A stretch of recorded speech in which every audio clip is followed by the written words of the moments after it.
সোনালী স্বপ্ন, এগুলো হলো প্রাচীন স্বপ্ন। দেখেন প্রাচীন আমলে মানুষ কতগুলো শৌখিন ছিল, দেখেন কত সুন্দর।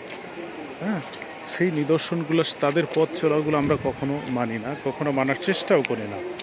যদি মানতাম তাহলে আজকের সমাজে এত অন্যায়, অত্যাচার, অবিচার প্রচলন ছিল না। দেখেন এটা হল পুতুল নাচের আসর। প্রাচীন আমলে যারা রাজা বাদশা ছিল, তারা এই দেশকে পরিচালনা করতো, তাদের এখানে পুতুল নাচের আসর বসত। সেই পুতুল নাচের আসরটা হয়ে যায়। দেখেন কত সুন্দর পরিপাটি, আর্সেনিক পাটি মুক্ত পুতুল নাচের আসর। দেখেন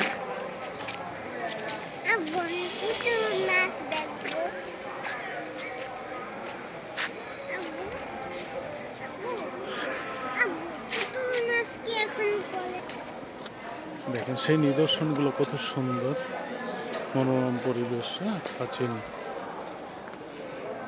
লোক সংস্কৃতি আমরা বলতাম, আজকের হয়ে গেছে কি সেগুলো।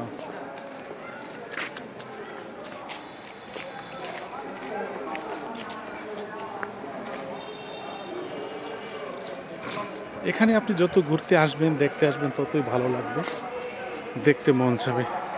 আসলে দেখার স্বাদ কখনো মিটবে না, এরকম হয়ে গেছে এই জায়গাটা। দেখে কত সুন্দর।